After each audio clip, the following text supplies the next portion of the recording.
350만 경남 도민 모두가 감시자가 되는 시간, 감시자들. 네, 반갑습니다. 이아롬입니다. 우리 지역의 크고 작은 이슈와 정책들을 꼼꼼히 감시하고 우리가 바로 이 지역의 주인임을 생각해보는 시간입니다. 오늘도 함께할 네 분의 대표 감시자들 먼저 인사 나누겠습니다. 안녕하세요. 네, 어서 오세요. 네. 예리한 감시를 위해서 모신 특별한 감시자 먼저 소개해드리겠습니다. 전 전국 농민의 사무총장이셨던 분입니다. 농민의 목소리를 대변하러 나오신 조병욱 함안군 농민회장 소개해드립니다. 안녕하세요. 네, 안녕하십니까. 네, 반갑습니다. 함안 수반마을 이장 조병욱입니다. 네, 회장님도 지금 농사 짓고 계신가요? 네, 농사 짓습니다. 어떤 작물 키우세요? 벼하고 매실이 주종입니다. 아, 벼하고 매실이. 네. 근데 어디 가면 그 농민회장 맞냐고 이런 말씀 많이 듣지 않으세요? 그렇지 않으세요? 왜냐하면 얼굴이 별로 안 타셔서. 네. 오늘 분장을 좀 해가 있고 제 아내는 시커멓습니다. 아, 그래요? 예. 화장 잘 먹은 것 같습니다. 네. 또 이 조합장 선거 앞두고 있어서 좀 분위기도 시끌시끌할 것 같아요. 동네 분위기가요.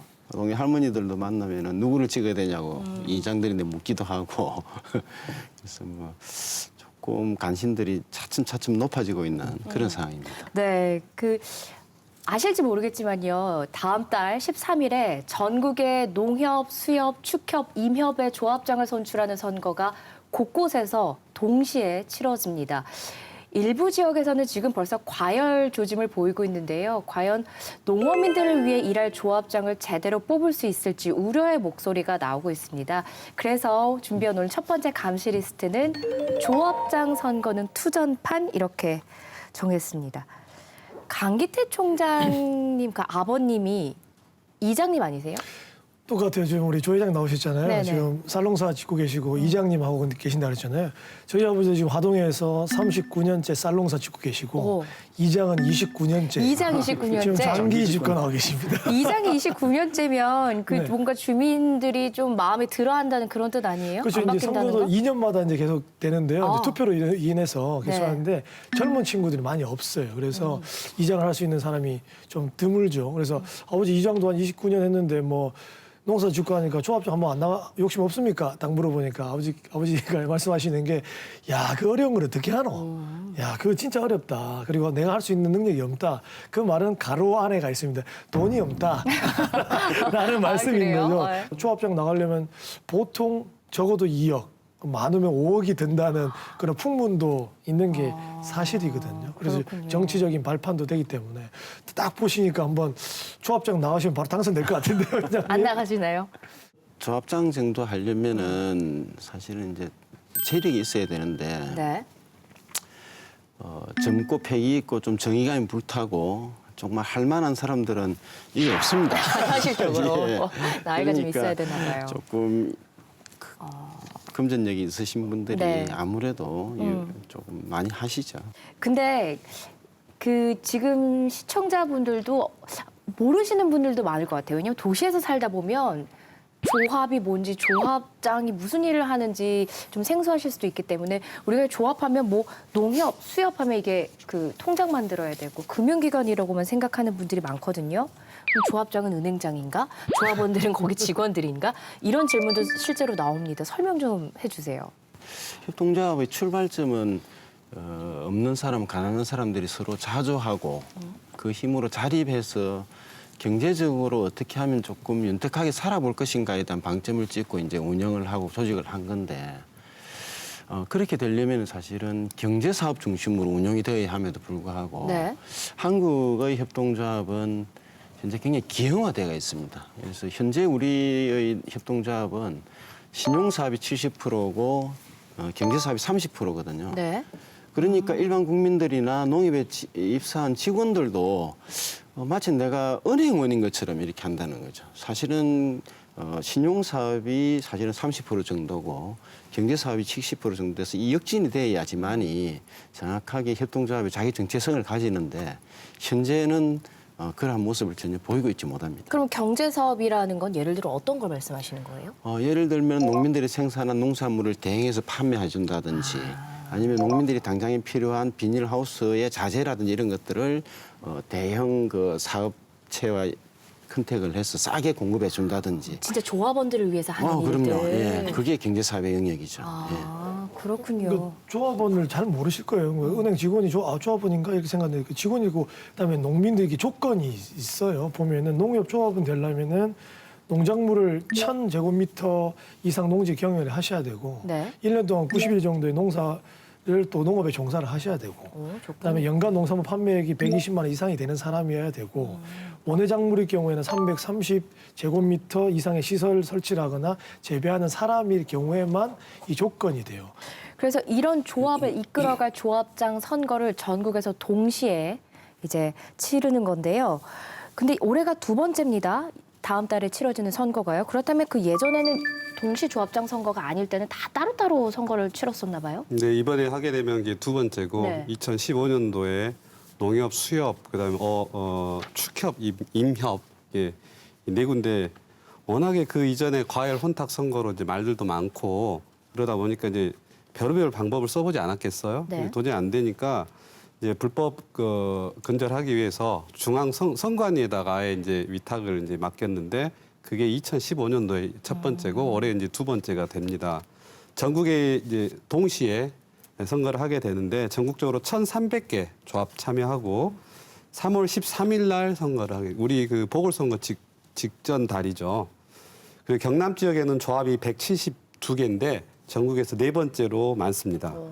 지금 전국적으로 그런데 선거 범죄가 입건자가 늘고 있고요. 경남에서도 여러 건이 벌써 검찰에 고발됐다고 합니다. 관련 뉴스를 보고 이야기를 이어가 보도록 하겠습니다.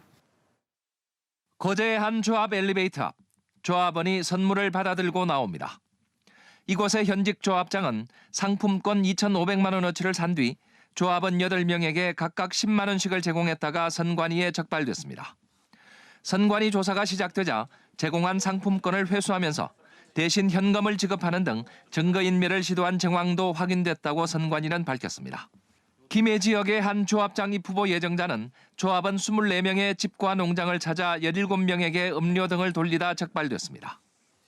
함양에서는 조합장이 20만 원의 잔조금을 제공하고 조사 과정에서 허위 자료를 제출해 적발됐습니다.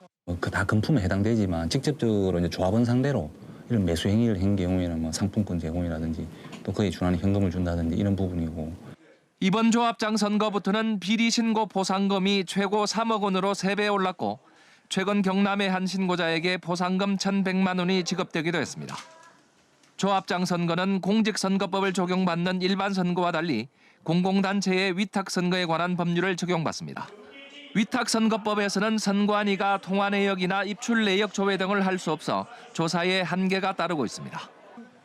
네, 뭐 조합장 선거는 돈 선거다 이런 오명이 항상 따라붙는 그런 선거입니다. 뭐 몇 억은 있어야 된다 아까 그런 말도 잠깐 나왔는데 직접 항상 보실 거 아니에요, 그죠? 네. 어때요? 정말 저렇게 치열한가요? 치열합니다. 아주 치열하고요. 조합장이 되려면은 3억 이런 게 아니라 제가 듣기로는 5억은 있어야 된다. 5억이나? 이런 말들이 횡행하고 있고요. 네.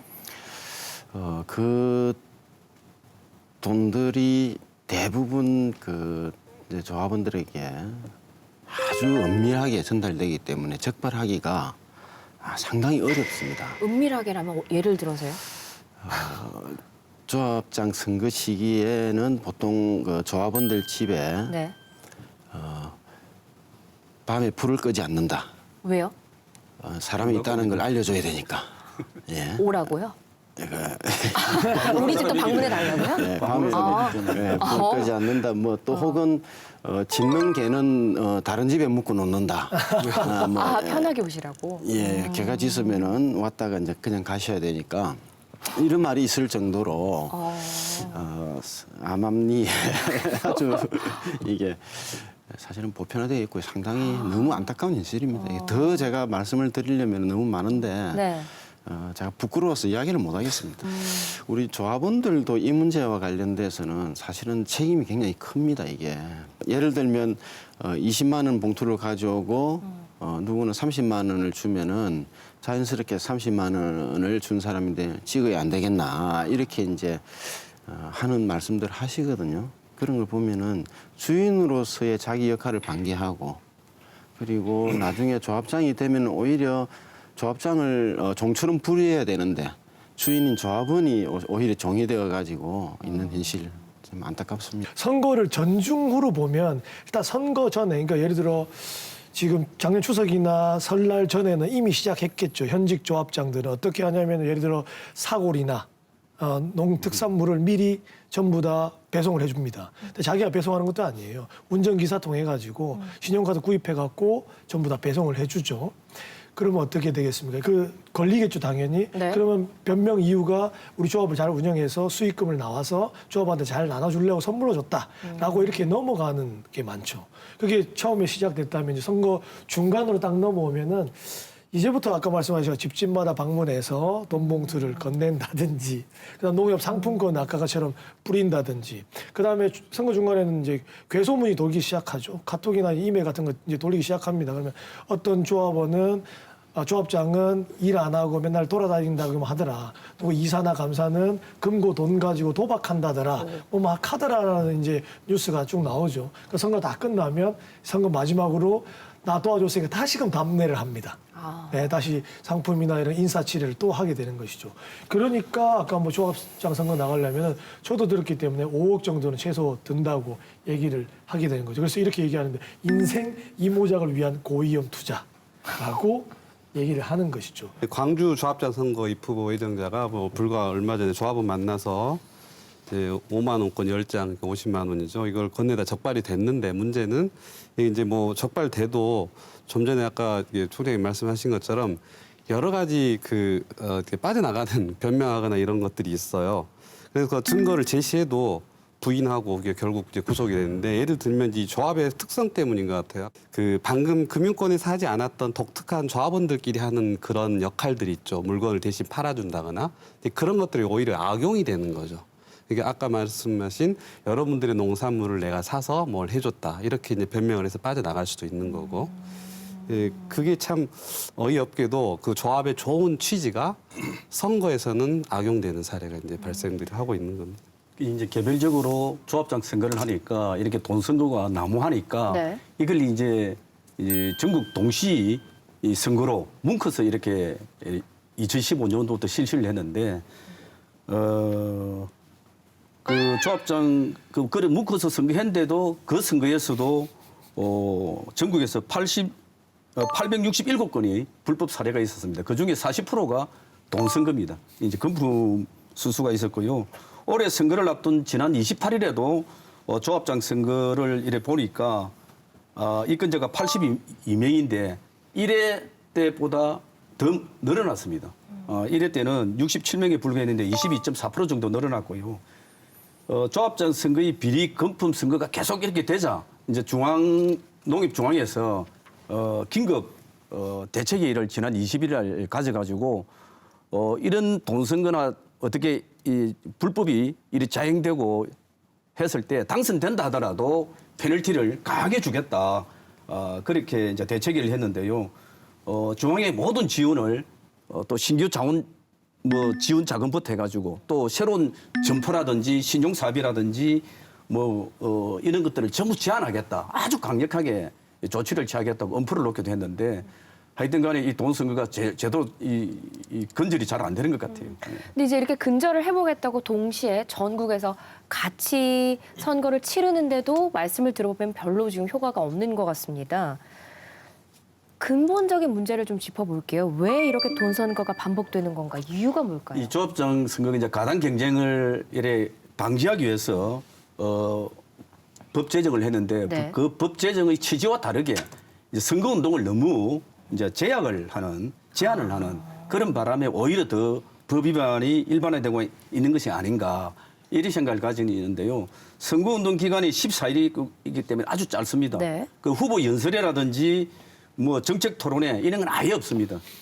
그리고 후보 등록 이전에도 후보자가 할 수 있는 행위는 문자 인사 정도가 전부고 할 수 있는 게 하나도 없는데 후보 등록 이후에도 선거운동도 없고 또 선거 사무소를 둘 수도 없고 후보 혼자 이제 선거운동을 할 수밖에 없는 그런 상황이고요. 아니, 듣고도 귀를 의심할 수밖에 없는 게 연설도 못하고 정책 토론회를 못하면 뭘 보고 뽑는 깜깜이 거죠? 쓴 거죠. 그러니까 돈 선거를 하게 만들어놨다라고 이렇게 보는 거죠.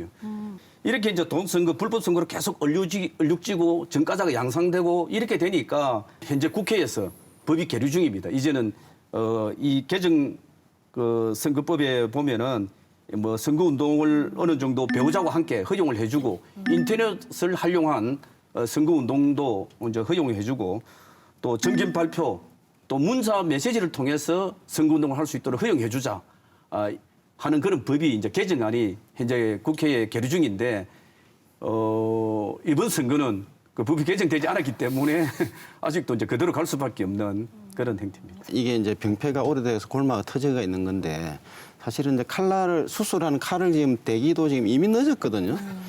그럼에도 불구하고 이게 법 개정이 쉽지 않은 게 이 현재의 선행 선거제도는 현직 조합장에게 상당히 유리한 제도입니다. 네. 예, 기득권을 이미 누리고 있고 그렇죠.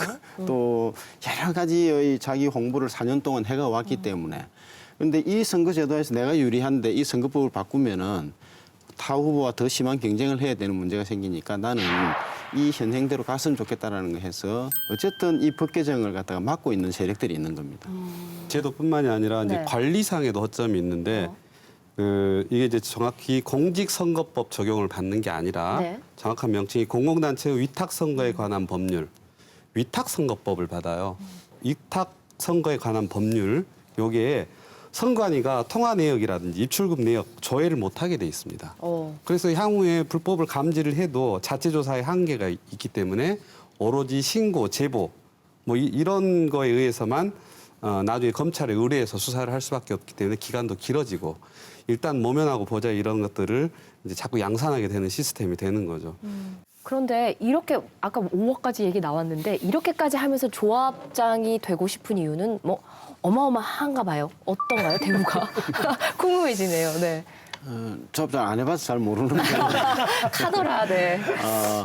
일단 연봉이 상당히 높죠. 예, 연봉이 대기업 임원 정도 되니까 제가 알기로는 좀 큰 농협 조합 같은 경우에는 1억이 넘는 데가 있다 그러고요. 조금 작은 농협도 뭐 1억 가까이 되는 것으로 제가 알고 있습니다. 그러니까 현재 우리 농민들이 전체 그 농업 소득을 보면은 월 100만 원 정도를 지금 수익을 올리고 있거든요. 네. 그런데 조합장은 월 1,000만 원 이상을 가져간다는 거죠. 이게 조합원은 주인은 월 100만 원도 못 벌어가지고 아주 힘들게 살고 있는데 대리인 조합장은 월 1,000만 원 이상을 가져간다 그러는 거는 맞지 않는 거지 않습니까? 이 돈이 어디서 나는 거죠, 근데? 그거는 조합이 전체 운영돼서 나오는 거죠. 그리고 이제 그 이외에 여러 가지 조합에서 운영하는 경제사업, 제가 아까 말씀드렸다시피 그 경제사업의 영역에서 나오는 여러 가지 이권들이 있는가 봐요. 어떤 물품을 구입하느냐에 따라서 또 어떤 제품을 뭐 수의로 하느냐에 따라서 그런 이권들이 있는 것 같고 거기에서 나오는 어떤 커미션 같은 게 있는 것 같습니다. 거기서도 일정 부분 이익을 가져가는 것 같고 그러니까 상당히 조합장을 하면은 나름 자기가 선거할 때 투입한 돈을 어떻게 또 빼먹을 것인가는 다 국민이 안 하겠습니까? 그러니까 이제 이렇게 복마진이 벌어지는 거죠. 저는 이때까지 감시자들에서 여러 가지 아이템을 다뤄봤지만 이렇게 고구마 먹은 것 같은 기분이 드는 주제는 진짜 오랜만인 것 같아요. 이 농협이 조합장도 그렇고 임원들도 경제 사업에 대해서는 별 관심이 없고 돈이 별로 안 되니까 이 금융이라는 것이 돈을 여수신을 통해서 생기는 돈이 앉아서 그냥 버리잖아요. 네. 이 돈이 수익이 많으면은 조합장들과 직원들에게도 인센티브를 또 많이 가져갑니다. 과거의 농협 직원들은 보수가 공무원들보다 조금 나은 그런 상태인데 지금은 거의 금융계통 수준으로 금지를 받고 있거든요.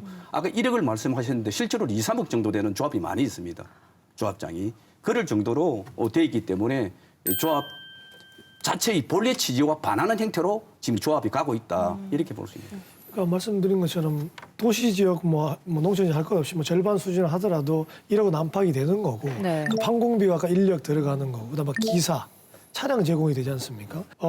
이런 비단 이해가 있어요. 7년 전에 광주 시의회에 있었는데 시의원하고 의장 2명이 있었는데 조합장이 같이 겸직을 했어요. 그 조합장이기도 하고 시의원이기도 합니다. 그런데 지방자치법이 해가지고 지방의원의 겸직 금지가 딱 돼버렸습니다. 네. 그러니까 둘 중 하나를 선택하라는 거 한 거죠. 시의원 할 거냐, 조합 할 거냐, 또 의장도 의장 할 거냐, 조합장 할 거냐. 이 두 사람이 조합장을 선택을 했어요. 시의회 의장, 광주시인데도 불구하고요. 그만큼 인사권에 이런 고난이 많다고 조합장이 훨씬 생각될 더 수밖에 실속 없는 있나 거죠. 보네요. 그럼요. 사실 농민들의 삶이 빠듯하잖아요. 근데 그걸 지금 이권 사업으로 자기들이 이제 돈 선거를 했으니까 결국은 이제 그걸 다시 또 벌어들여야 되는데 그러다 보니까 이권 사업들 조합장들의 비리 대부분이 그 이권 사업인데 2015년 이제 몇 개, 한두 개 사례를 보면 정말 큰 손들이 따로 없는 것 같아요. 되게 통도 크고 네. 그 매출을 금리 조작을 통해서 이제 매출을 조작했는데 조합원들한테 한 20억을 피해를 끼쳤는데도 불구하고 그게 뭐 제대로 처벌을 안 받고 넘어가는 경우도 있고 또 다른 지역에서 출마 예정자를 뭐 수천만 원 매수한 경우도 있었는데 실제 얼마 전에 우리 창원 한 5천 개에서 1억 2천만 원 이제 그 증거가 이제 발견되고 뇌물을 준 게 발견이 되는데 그 중에 방금 제가 말씀드린 어떤 이권 사업 그러니까 양식장이나 어업권을 주고받은 거예요. 돈이 아니라 1억 2천 플러스 알파. 근데 사실 1억 2천 다 그냥 바로 뇌물로 걸리는데 이권 같은 것들은 조금 빠져나갈 구멍들이 많거든요. 네. 이렇게 이제 여러 가지 방법 등으로 이제 비리가 이제 노출이 되고 있고 지금 현재도 재판 중이거든요. 이제 결국은 이게 보니까 딱 아까 말씀하신 대로 두 가지인 것 같아요. 비상식적인 권한, 그 다음에 이제 조합원들이 그들을 견제할 수 있는 또 그런 권한이 너무 미약한 거 이 두 개가 크게. 네. 더불어 말씀드리면 인사권 남용이 가장 큰 것이거든요. 이게 진짜 조합장이 있을 때 뭐 사람을 대하고 사람을 위하는 직업이기 때문에 예시를 몇 개 하나 드릴게요. 저는 깜짝 놀라서 이런 거 보면 채권 담당 직원을 운전기사로 활용을 하고 음주 상태에서 폭언과 폭행을 가한 A씨 이게 있죠. 남녀 직원이 사내 연애를 해가지고 결혼을 했습니다. 그런데 부부 중 한 사람을 태사라고 강요한 B씨가 있습니다. 그리고 과장급 여직원을 마트 계산원으로 발령을 내버린 거죠. 그러나 횡령 누명까지 씌워가지고 해고를 유도한 C씨. 요 전부 다 A, B, C가 다 조합장입니다. 그러니까 왕이네요, 왕. 인사권에 관련된 비리를 하신 거죠. 그러니까 이게 조합장, 내가 좀 이 조합을 위해서 조합을 잘 이끌어보겠다 하는 후보가 나오고 또 그런 후보를 조합원들이 잘 뽑아줘야 이게 모두가 상생할 수 있을 것 같은데 참 안타깝네요. 얘기를 들으면 들을수록. 협동조합의 자기 정체성을 어떻게 확립할 것인가의 문제는 수십 년 된 화두입니다. 화두인데 일선의 조합원들이 출자를 해서 단위조합, 지역조합을 만들었고 지역조합들이 출자를 해서 중앙회라는 것을 만들어서 이 구조로 보면은 조합원들이 전체의 주인이 돼야 되는데 지금은 우리 농업규제는 농민들은 아예 노예가 되어 있고요. 예, 농협중앙회가 그대 공용이 되어 있는 그런 현실입니다.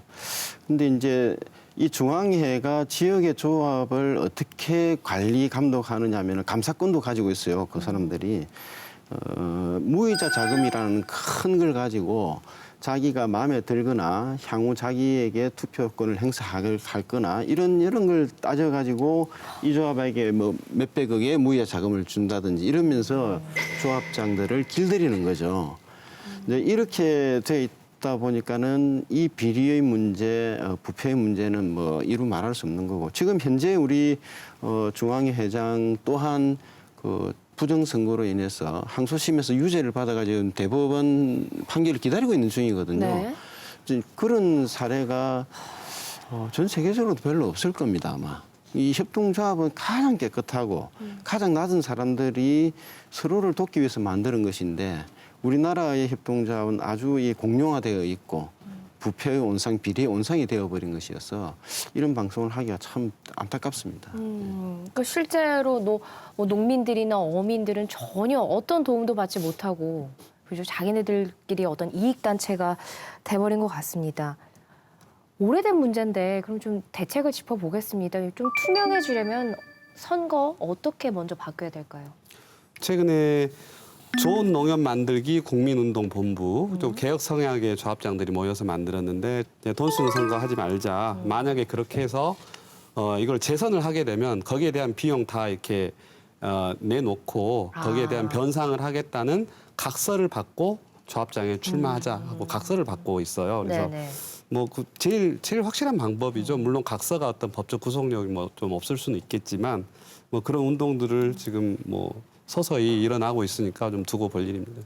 국회에서도 이 조합장 선거, 이 선거법을 일단 개정을 해주고 그렇네요. 그리고 돈선거보다는 직접 후보자의 정견이나 정책이나 비전을 들을 수 있는 그런 말을 좀, 좀 언론을 좀 열어두는 이제 그런 것도 좀, 필요하다는 생각이 들고요. 그리고 또 선거를 관리하는 것도 공직선거법에 준하는 공직선거법에 적용되는 그런 행태로 좀 가야 되지 않을까. 조합장들의 임금을 농민들이 받는 농가 소득 내지는 농업 소득 수준으로 줄이면은 이렇게 가열되지 않을 겁니다.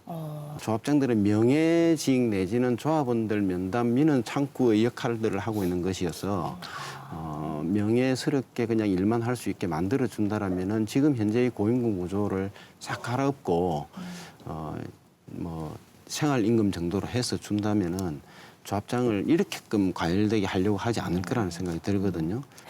그 얘기를 들어보니까요, 제도적으로도 분명 개선되어야 하는 점이 있고 또 조합원들, 그러니까 뭐 농어민들의 인식 개선도 분명히 필요해 보입니다. 이번에는요, 뭐 개인의 명예나 이익을 쫓는 조합장 말고요, 꼭 조합원들에게 도움이 되는, 또 조합원들의 눈물까지도 닦아줄 수 있는 그런 조합장이 선출되길 기대해 보도록 하겠습니다.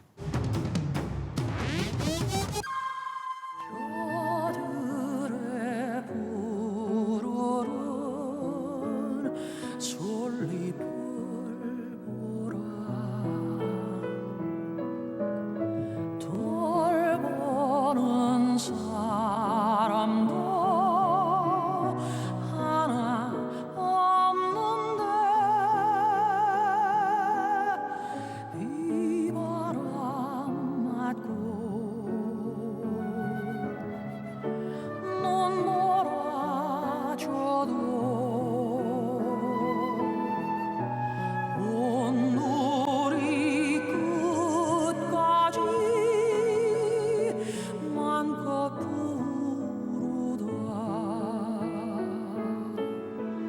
서로 보스리던 지난 날들도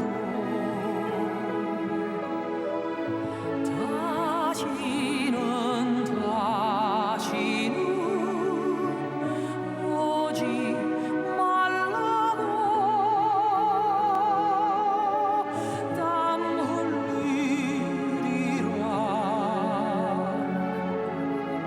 깨우치리라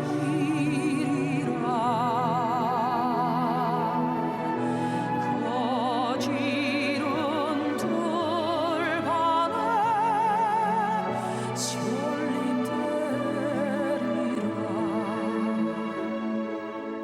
반려동물과 함께 사는 인구가 1,000만 명에 달한다는 통계가 있습니다. 관련 산업도 커지고 있는데요. 이런 추세에 동물 화장장이 뜨거운 논쟁거리가 되고 있습니다. 최근에 동물 장묘 시설 건설을 두고 지역마다 갈등이 끊이지 않고 있다고 합니다. 경남은 특히 김해에서 꽤 복잡한 일들이 벌어지고 있습니다. 오늘 그 내용 자세히 알아보겠습니다. 오늘 두 번째 감시 리스트는 추모와 혐오 사이 동물 화장장 갈등입니다. 특별 감시자 한 분 먼저 소개해드리겠습니다. 이천기 전 경남도 의원 함께합니다. 어서 오세요. 네, 안녕하십니까? 네, 이력이 꽤 독특하세요. 지난번에도 김해시 의원 예. 출마도 하셨더라고요. 예. 네. 제가 정치를 하는 목적은 힘없는 서민, 일하는 사람들을 대변하려고 하는 겁니다. 그래서 김해시의회로 출마했던 이유는 그곳에서 힘없는 사람들의 목소리가 반영돼야 된다라는 견해를 가지고 진행을 했습니다. 물론 낙선했습니다. 그리고 이제 지금은 또한 더 낮은 사람들을 또 쳐다보기 위해서 지금 대리운전 노동자로서 활동하고 있습니다. 그러세요? 예. 김해에서요? 예. 봤는데 하신 분도 계실 것 같은데. 맞습니다. 나침인데. 제가 뭐 한 번씩 작업하고 있는 요 서각한다고 하는 네네. 작업은 생긴 같은 경우에도 이 동물 화장장이 들어온다고 그 한동안 동네에도? 시끄러웠거든요. 네네. 예, 그 주민들이 거기 이제 반대를 하고 이렇게 해왔는데 결국 행정 소송을 해가지고 그 마연불하게 동물 화장장의 영업 허가가 났습니다. 그래서 지금 영업 예. 중인가요? 예. 그렇군요. 사설 동물 장려 업체들이 전국에 한 30여 곳이 있습니다. 네. 근데 저희 오늘 좀 집중적으로 다루고자 하는 김해는 한림, 생림, 그다음에 아까 상동 포함해서 한 5개가 지금 밀집돼 있는 상황이죠. 그래서 이미 업체가 영업 중이거나 그 준비 중에 있고 대단한 사회적 문제거리로 김해시는 문제거리로 되고 있는 상황입니다. 근데 제가 알기로는 창원에는 지금 이런 곳이 한 군데도 없는 걸로 알고 있는데 김해만 5곳이 있어요. 이 김해는 왜 이렇게 많은 거예요? 지금 저희 경남도가 조선업하고 제조업이 많이 지금 떨어졌잖아요. 근데 거기 중소기업들이 김해에 많이 몰려 있어요. 그 공장들이 이제 문을 닫거나 영업을 중지한 곳들이 되게 많고, 근데다가 이제 김해가 원래 김해 하면 그 생각 안 나세요? 난개발의 대명사. 계곡 따라서 뭐 공장들 쫙 들어서고 이런 오명을 쓰고 있기 때문에 그냥 놀릴 수도 없고 이미 이렇게 된 거. 그래서 이제 그 좋은 공간, 네. 공장이 좀 공간이 넓잖아요. 이런 것들을 이제 활용하려고 하는 그 민간 업자들이 이렇게 들어오고 있는데 이제 그 와중에 이 민간 업자들이 들어오는 사유재산을 침해할 수 있냐 없냐, 허가를 줄 수 있느냐 없느냐, 여러 가지 복합적인 문제가 생기고 있는 것 같아요. 저는 이거 동물하자는 공부하면서 사실 이 시골 면단이나 이런 데 이제 개 이렇게 동물 죽으면은 보통 뒷산에 다 묻거든요. 근데 저는 뒷산에 묻는 게 나는 잘 묻었다 이렇게 생각했었는데 이게 불법이더라고요. 네, 맞아요. 저 불법인지 잘 몰랐거든요. 이거 오늘 방송 보시는 분들이 이거 불법이었구나라고 생각하시는 분들이 처음 계실 텐데 이 합법적으로 방법이 전 놀랐습니다. 쓰레기 봉투에 넣어가지고 버리거나 그다음에 이 동물병원에 의료 폐기해가지고 하는 거거나 그다음 폐기물 소각장 해가지고 소각하는 거거나 이렇게 그다음에 사설 장묘 시설에다가 이용을 해가지고 또 동물 화장 이용하는 거나 이런 거더라고요. 그래서 방법들이 저는 묻는 거 이게 답인 줄 알았는데 다양한 방법이 많다. 반려동물은 가족이나 다름없거든요. 그렇죠. 그런데 그 아이가 악이라고도 표현 많이 하시는데 죽었을 때 합법적인 옵션이 쓰레기 봉투에 버리거나 장묘 시설을 이용하거나 하면 누가 쓰레기 봉투에 버리겠습니까? 그렇죠. 그러니까 이 산업은 앞으로도 커질 수밖에 없을 것 지금 같아요. 이렇게 동물 화장장을 사설이 많이 이렇게 영업을 신청하는 이유가 현재 부산, 경남 같은 경우에 한 5% 정도가 네. 화장장을 이용하거나 이 사설 이걸 이용하고 있습니다. 그런데 수도권 같은 경우에는 한 15% 정도 네. 이용을 하고 있거든요. 그런데 일본이나 선진국 같은 경우에는 한 80%를 이용하고 있습니다. 네, 그런 거로 봤을 때 향후에는 이 대한민국도 사설 이제 동물 화장장을 이용할 수밖에 없을 거다. 그래서 이제 미래 유망삽이다 이렇게 생각을 하고 여기에서 많이 신청하러 뛰어드는 것 같습니다. 그렇군요. 제가 지금 50인데 네. 1살 때부터 우리 집에는 그 개가 없었던 적이 한 번도 없어요. 그러니까 그 대를 이어보면 거의 한 20마리가 거쳐갔는데 그 땅에 묻는 것부터 모든 걸 다 해봤겠죠. 근데 저도 최근에 집에 이제 스베리안 허스키가 크잖아요. 저도 그때 처음 알았어요.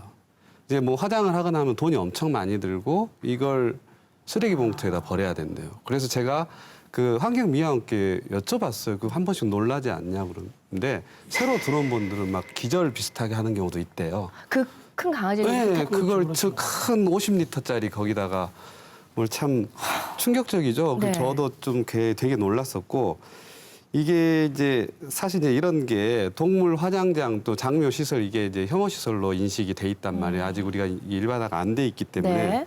그러니까 이제 지자체에서는 그 화장장을 하려고 또 장묘 시설을 하려고 하는 분들은 사유재산 침해다 왜 안 해주느냐. 근데 주변 주민들은 혐오 시설이니까 허가 내주지 마라. 그러니까 중간에 끼어 있는 지자체에서는 굉장히 입장이 곤란한 거죠. 방금 그 위원님께서 말씀해 주셨는데 지금 앞으로 수요가 폭발적일 건데 현재 전국적으로 정식 등록된 동물 장례 업체가 30곳밖에 안 돼요. 그러니까 뭐 앞으로 폭발적으로 수요가 증가할 건 불을 보듯 뻔하기 때문에 민원도 더 많이 발생할 것 같아요. 이런 좀 과도기적인 상황에서 김해시에서는 이 해당 주민들이 계속 민원을 넣고 반발을 하고 뭐 이런 상황인데요. 이런 와중에 김해시가 대안이다. 그럼 이런 상황에 대한 대안이라면서 사업을 하나 따냅니다.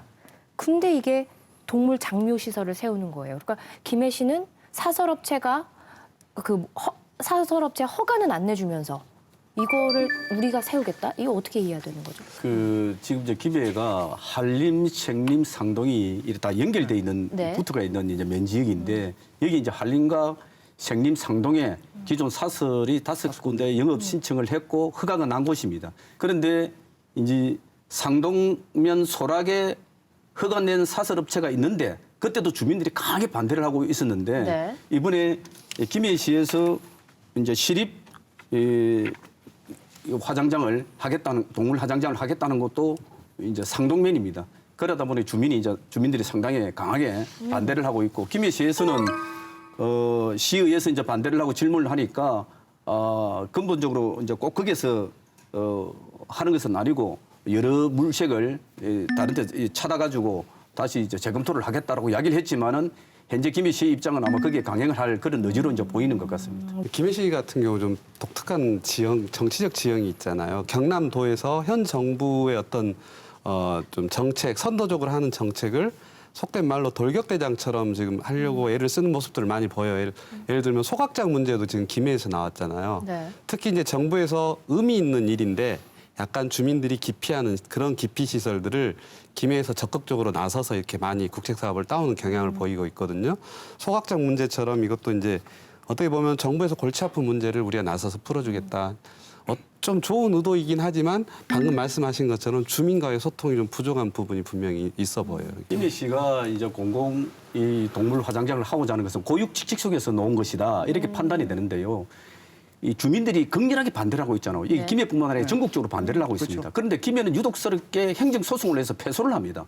그래서 어쩔 수 없이 허가를 내줘야 되잖아요. 앞으로도 계속 그런 행태가 많이 생길 것이 우려되기 때문에 아예 김해시에서는 공공 동물 화장장을 지어가지고 저가로 이것을 한다면은 사설이 들어서지 못할 거다 하는 그런 고민도 이 속에 내포되어 있는 것으로 보입니다. 예, 이제 그런 측면에서 김해에서 발빠르게 대처를 잘하고 있다 이렇게 보이는데 다만 그것을 한다 하더라도 그 설립을 한다 하더라도 설립 과정을 절해서는 안 된다 이렇게 이야기를 하고 싶습니다. 주민들 입장에서 보면 사실 이거는 그 불난집에 기름 붓는 격밖에 되지 않습니다. 왜냐하면 사설이냐 공공이냐가 중요한 게 아니라 이 동물 화장장 자체가 싫다는 건데 우리는 좀 다를 것이다. 지금 이런 행정을 펼치고 있는 건데요. 마을 분위기부터 한번 살펴보도록 하겠습니다.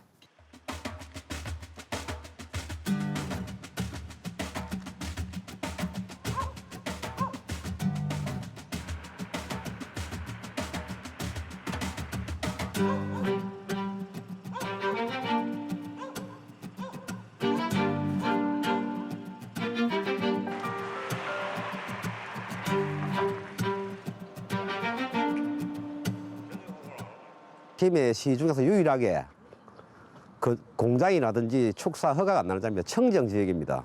그런데 다시 또 김해시에서 재차 동물 화장장을 연다고 하니 이해가 안 됩니다. 주민 대표들이 시의회에 가서 시장님하고 이제 자담을 하셨는데 전면 재검토하신다고 했는데 이 얘기가 다시 또 불거지니까 어디서 이제 그 얘기가 또 새 나오니까 지금 우리도 이제 마을 주민들이 다시 흥분하고 있는 거잖아요. 산딸기 같은 거는 씻지 않고도 먹고 뭐 씻는다고 해서 가볍게 한번 물로 헹굴 정도인데 소각 시설을 어떻게 잘하는지는 모르겠지만 그래도 사람들의 먹는 사람들 소비자 입장은 선입견이잖아요. 그런 걸 태우면은 그게 다 음식에 들어가지 않나, 그 과일에 묻지 않나. 화장장까지 들어온다는 건 이건 말이 안 돼요. 주민들 굶어 죽으라는 거나 똑같아요.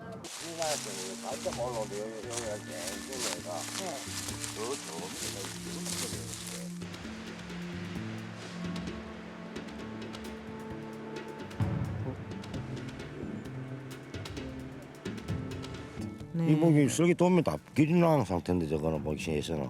네.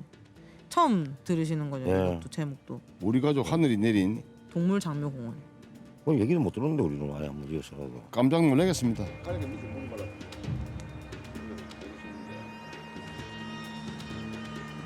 약 4km 밑에 낙동강을 치수해서 대동 정수를 해서 부산 시민에게 직접 가는 물인데 그 물 머리 위에 화장장을 건설하겠다는 얘기입니다.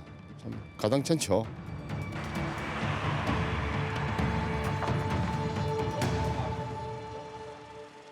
그러니까 이 공공성은 인정할 수 있지만 우리 동네에 들어온다면 좀 싫을 수도 있는데 이게 지금 이미 5개나 있는 상황에서 더 들어온다 그러니까 주민 입장이 이해가 되는 면은 있어요. 네. 그 보시면 아까 했듯이 김해 5곳이 밀집된 곳이 이제 생림, 상동, 한림이잖아요. 네네. 거기에 또 다시 공공 장묘 시설을 실시한다. 좀 맞지 않는 얘기죠, 솔직히. 공공 장묘 시설이 필요하긴 한데 왜 밀집되게 이 안 그래도 폭발적으로 주민들의 원성이 많은 곳에서 이곳에 또 하나 또 설치하느냐라는 문제는 있습니다, 분명하게. 과연 그곳이 적합지냐라는 문제도 또 나설 수밖에 없고요. 이미 또 피해를 보고 있는 주민들 입장에서는 당연히 이 문제에서는 허용하기 힘든 입장이라 생각합니다. 그래서 이 부지와 관련돼서는 좀 신중하게 고민해야 된다라는 생각이 좀 듭니다. 근데 이런 공공 화장장을 유치하기 전에 뭐 사전 조율이라든지 뭐 주민과 소통이라든지 갈등을 조율할 수 있는 방법은 없었을까요? 제주도 같은 경우가 좋은 예가 있습니다. 그 동물 화장장을 제주도 같은 경우는 육지로까지 와가지고 화장을 했거든요. 네. 그런데 그런 고민을 해결하기 위해서 공모 사업을 했습니다. 그래서 그 공모를 신청하는 지역에 일자리도 창출해주고 그 마을의 수익도 될 수 있도록 그런 행태로 저는 김해 씨가 소극장 문제도 아니라 주민들을 반대를 하는데 무조건 미리 붙이기 식으로 가지 말고 공개적으로 오픈해가지고 공모 사업을 해가지고 그 지역 주민들이 실질적으로 어떤 이익이 오고 이게 들어서므로 해가지고 생기는 피해와 손실은 뭐고 이익은 무엇인가 아예 오픈해서 좀 해주면 좋겠다. 그런 행태에서 김해 씨가 상동면에 이미 소각장이 들어서 허가를 내주고 또 들어간다고 해서 주민들과 소통 없이 하는 것에 대해서는 문제를 지적할 수밖에 없습니다. 네. 이 법적으로는 이거 설치하는 게 법과 규정상으로 문제가 없어요. 그런데 주민들이 반발을 하기 시작하면 시청에서 꼼짝 못 합니다. 그 어떻게 강력하게 추진하겠습니까? 그러면 어떻게 됩니까? 그다음에 이제 이 법적으로 문제가 없으니까 내부 지침을 만들어요. 뭐 건축법상이나 뭐 도로 300m 이상 가까이 거리에서는 건축할 수 없다고 내부 지침을 만들어 가지고 불허를 해버린 거죠. 그러면 시민들의 마음은 어루만져지겠죠. 아, 불허됐나 보다, 불기호됐나 보다라고 하면은 사설업체는 어떻게 합니까? 그 당시에 바로 그냥 행정소도 걸어버리거든요. 행정소 걸어버리면 법과 규정에 문제가 없기 때문에 바로 그냥 패소하거든요. 그러면 자연스럽게 사설이 들어설 수밖에 없는 구조가 되기 때문에 더더욱은다나 간담회나 공청회가 필요하고 거기에 대해서 아울러 줄 수 있는 그런 정책들이 필요한 것인 거죠. 그게 이제 사설 이제 우리가 공공 화장장 이야기를 하고 있지만 이미 들어선 사설 화장장을 이제 짚고 넘어가지 않을 수가 없으니까 이런 이야기가 나오잖아요.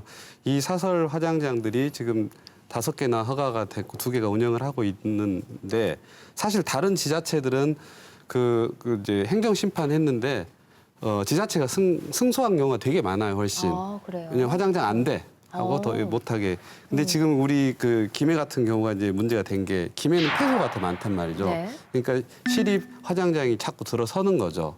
근데 이제 또 여기서 애매한 문제가 있는데 아까 이제 행정심판 이야기를 했는데 행정심판의 주체는 경남도예요. 그렇죠. 근데 경남도에서 행정심판을 하면 어떻게 되느냐. 적극적으로 주민들의 이야기를 받아주는 게 아니라 자기는 아주 그냥 객관성을 유지하기 위해서 할 수 있는 최소한의 제스처만 취합니다. 예를 들면 뭐 주민들의 정서라든지 부작용 이런 거 안 보고 우리는 깔끔하게 입지가 정당하냐 안 하냐 그것만 딱 심판해서 내려 보내주기 때문에 결국에 이제 서로 책임을 회피하는 묘한 관계가 되는 거죠. 이제 대부분 이제 경남도에다 행정 심판을 넘겨버리니까 김해 씨가 책임을 회피하기 위해서 경남도로 넘긴 게 아니냐 이제 이런 오해를 받고 있는 거죠. 뭐 앞서 쭉 설명해 주셨지만 이게 또 김해 씨만의 일은 아니고요. 앞으로 곳곳에서 또 벌어질 법한 그런 갈등인 것 같은데요. 아, 어떻게 이해를 해야 될까요? 김해가 아까 5군데가 있지 않습니까? 저는 오히려 반대로 이렇게 얘기하고 싶어요. 이왕 할 거면 특화된 관광지나 유원지나 컨텐츠 하는 장소로 만들었으면 차라리, 좋겠다. 네. 이왕 할 거면. 거기에 대한 재미적 요소나 컨텐츠 줘서 아이들하고 손잡고 동물에 대한 유기 이런 게 아니라 동물 존중도 느끼면서 동물의 역사, 그다음에 재미적 요소, 컨텐츠, 그래서 그림도 배우고 같이 아우를 수 있는 가족 간의 공원 정도 만들 수 있는 그런 아이디어와 정책을 추진한다 그러면 지금보다는 더욱더 주민들의 불만이 줄어들지 않을까 하는 생각을 한번 해봅니다. 시민들이 거기 좀 반대하는 이유 중에 또 하나는 이게 정부 돈을 지원을 받다 보니까 네. 김해시에 그만 한정하는 것이 아니라 외지 것을 받아들인 것에 대해서 이제 더 강한 거부 반응이 있고요. 또 사설 화장장을 하고자 하는 사람에게 제가 한 말씀 좀 드리고 싶습니다. 일본 같은 경우에는 이미 너무 가다하게 들어서 가지고 아까 이야기했듯이 거의 폐업이 되는데 유령처럼 막 남아있는 곳이 많이 있습니다. 그 초기 비용을 회수도 못하고 문을 닫고 폐업하는 곳이 많이 일어나고 있으니까 너무 거기에 열띠게 영업하려고 하지 말고 왜? 개인의 자유를 왜? 네. 저는 이 문제에 대해서 좀 개선 방향은 그 첫 번째는 거죠. 아까 100억을 정부에서 공모를 신청하게 만들었는데 이게 과연 현명한 정책일까라는 생각이 좀 듭니다. 왜요? 왜냐하면 아까 이 장면 문화가 얼마나 어마어마한 아까 3조, 6조의 규모로 커져가고 있고 장면 문화도 커져가고 있는데 그럼 정부는 이걸 알 겁니다. 얼마나 많은 사람들이 반려동물을 키우고 있으면 그럼 이와 관련 구체적인 장면을 해야 되는 계획이 나와야 된다 생각합니다. 단순히 100억 주고 공모를 하라 이게 아니고 바다가 지하철 바다가 이것이 아니고 그 수요와 그다음에 필요한 곳이 있을 겁니다. 그럼 전국적으로 두드려봐서 어디가 필요하고 또 어떻게 나눠서 만들어질 것인가. 또 도도 마찬가지로 그 행정 심판 이런 것이 아니고요. 실제로 우리 도에서 어떻게 할 것인가라는 계획을 세워야 된다 생각합니다. 그 실내로 또 찾아보니까 진주는 없지 않습니까? 또 그 짓겠다니까 문제가 터졌는데 그럼 진주의 시민들은 키우는 사람도 김해까지 와야 되는 현상이 네. 있습니다. 제주도에 사시는 분은 배를 타고 육지로 와야 되는 현상이 있죠.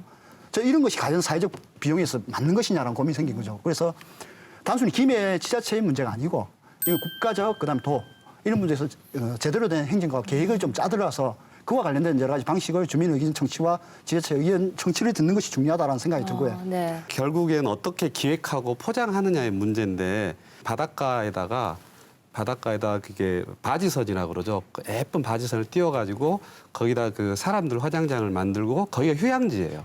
수영장도 있고 뭐 왜냐하면 자꾸 nimby하니까 그냥 바다에 띄워버린 그런 경우도 있고. 제일 좋은 사례는 그 제가 알기로 얼마 전에 김해시 공무원들 그 화장장 공부한다고 일본 갔다 오셨다고 들었거든요. 네. 거기 주민 대표를 데려가셨어야죠. 홍보를 해야지 본인들이 왜냐하면 우리 주민들이 공무원 말 잘 안 믿거든요. 직접 보여드려야죠. 같이 갔어야 되고 뭐 만약에 이제 가신다 그러면 딱 한 군데 콕 찍으라 그러면 유럽에 이제 훈데르바스라는 이제 미술 가경 건축가가 있는데. 그 양반이 소각장을 만들었는데 전 세계적인 관광지가 됐어요. 너무나 예쁘고 이 소각하는 그 과정이라는 게 하나의 문화구나. 축제가 될 수도 있구나. 그래서 이제 그런 것들 벤치마킹 해가지고 뭐 강아지도 수목장도 하고 그 화장장 옆에다 애견 카페라든지 뭐 애견 운동 시설도 같이 해가지고 기피 시설 이미지를 이제 바꾸고 스토리텔링하고 이런 소프트웨어 먼저 해놓고. 하드웨어를 했어야 됐는데 순서가 좀 바뀐 것 같습니다. 뭐 시대와 시민의식 또 행정의 변화가 항상 같이 갈 수는 없겠지만 그 간격을 줄이려는 노력이 그 어느 때보다 필요해 보입니다. 동물 화장장 그리고 지역 주민, 지자체까지 얽힌 갈등인데 어떻게 해결하느냐가 그 리더의 능력이겠죠. 합리적인 대안이 나오길 기대해 보도록 하겠습니다. 오늘 함께해 주신 네 분의 대표 감시자와는 여기서 인사 나누겠습니다. 오늘 고맙습니다. 고맙습니다. 네, 감사합니다. 지난주 그 밀양 송전탑 반대 시위에서 업무방해 혐의로 기소된 주민들이 대법원에서 최종 유죄 판결을 받았습니다. 삶의 터전을 지키려 했던 일들인데 그것이 죄가 될 수밖에 없는 현실. 법이 무엇인가, 공권력이 무엇인가 다시 한번 생각해 보게 됩니다. 더 이상은 국가 정책으로 인해서 억울하게 누군가는 가해자가 되고 또 누군가는 피해자가 되는 일이 없길 바라겠습니다. 감시자들은 KBS 마이케이의 페이스북 그리고 유튜브를 통해서 다시 보게 하실 수 있습니다. 350만 경남도민 모두가 감시자가 되는 날까지 늘 노력하겠습니다. 오늘도 함께해 주신 여러분 고맙습니다.